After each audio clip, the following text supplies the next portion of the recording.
नमस्कार, जय माता दी। मैं हूं आपकी अपनी लाइफ डिज़ाइनर आचार्य जीतू सिंह।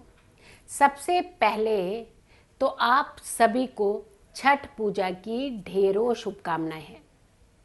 जितने भी छठ के व्रत रखने वाले लोग हैं उन सबके जीवन में हमेशा छठी मैया का आशीर्वाद बना रहे और आपके जीवन में हमेशा खुशियां बनी रहें। माँ छठी मैया का अगर आप लोगों को आशीर्वाद पाना है, हर किसी के जीवन में संकटों को दूर करना है, तो छठी का सूर्य ज़रूर देखना चाहिए। छठी के सूर्य को अर्घ ज़रूर देना चाहिए। ये वो विधि विधान होते हैं, ये वो ऐसे दुर्लभ मौके होते हैं जहां आपके जीवन में खुशियों के आगमन होते हैं। छठ पर्व की अगर हम बात करते हैं, जो कि खास करके बिहार में बहुत ही धूमधाम से मनाया जाता है, और छठी मैया को मनाने में किसी भी तरीके से व्रती चूक नहीं करते हैं। छठी मैया की अगर के बात आती है, जहाँ छठ पर्व की बात आती है, तो सबसे पहले ये त्योहार जब शुरू होता है, नहाए खाए से शुरू होता है। फिर आता है खरना, यो कोसी भरना, और फिर संध्या का सूर्य का अर्घ, और उसके अगले दिन सुबह के सूर्य का अर्घ। उसी के साथ समापन होता है छठ के व्रत का। भाई, व्रती को कहा जाता है कि अगर व्रती से आप आशीर्वाद ले लेते हैं, यकीन मानिए आपके जीवन के सारे संकट दूर हो जाते हैं। और छठ पर्व का प्रसाद अगर आप खा लेते हैं तो आपके सारे जीवन के कष्ट उतर जाते हैं। छठी मैया की आराधना, छठी मैया की पूजा का अगर आप जरा सा भी एक क्षण भी हिस्सा बनते हैं तो आपके जीवन में हमेशा सुखों का आगमन होता है। अब आती है बात की षष्ठी तिथि, जो कि जानना बहुत जरूरी होता है, क्योंकि छठी के सूर्य को ही अर्घ दिया जाता है। षष्ठी का जो सूर्य होता है ये बड़ा चमत्कारी सूर्य होता है उस दिन का, क्योंकि कहा जाता है कि सूर्य को अर्घ देने से ही आपके जीवन के सारे कष्टों का अंत हो जाता है। आती है बात कि ये तिथि कब शुरू हो रही है, कब समाप्त होगी।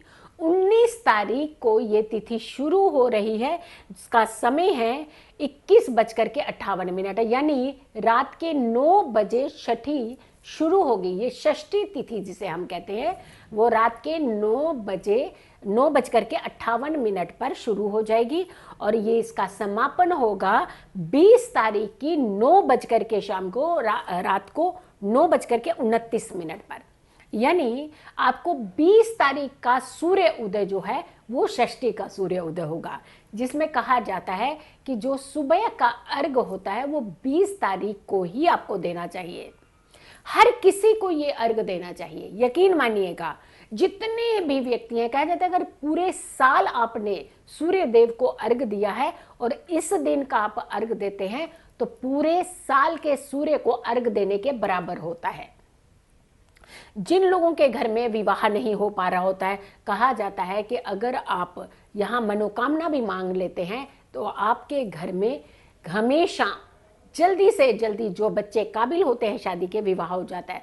संतान का अगर योग नहीं बनता है तो संतान उत्पत्ति के लिए भी आप छठी मैया से आराधना कर लीजिए। यकीन मानिए आपकी झोली बड़ी जल्दी खुशियों से भर जाती है।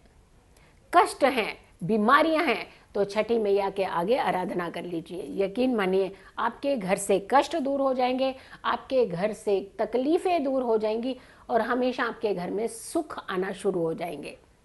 फिर आती है बात कि सूर्य को साधारणतः आपको अर्घ कैसे देना चाहिए। कहा जाता है कि सूर्य उगते हुए सूर्य को अर्घ देना है। जब सूर्य की पहली झलक आप देखते हैं उसी समय आपको अर्घ देना चाहिए।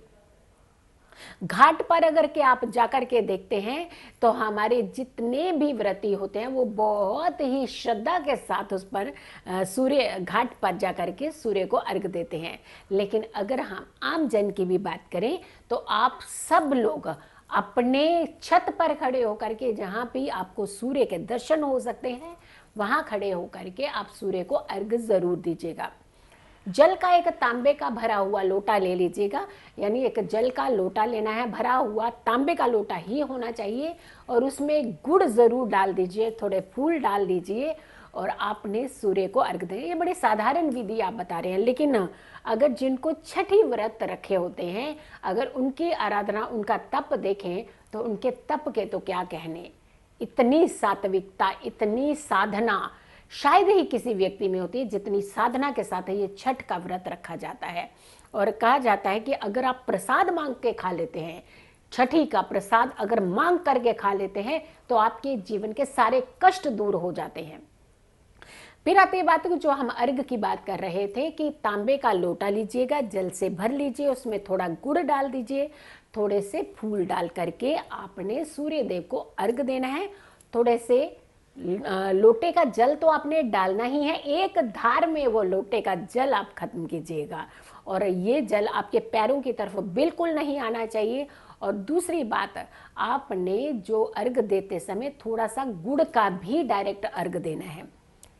यकीन मानिए, षष्ठी के सूर्य के आगे अगर आप आराधना कर लेते हैं, कोई मन्नत मांग लेते हैं, कोई रुतबा, अपना स्टेटस, आपकी बड़ी कुर्सी है खतरे में पड़ रही है, अगर आप आराधना कर लेते हैं, यकीन मानिए उस दिन सारी मनोकामनाएं पूर्ण होती है।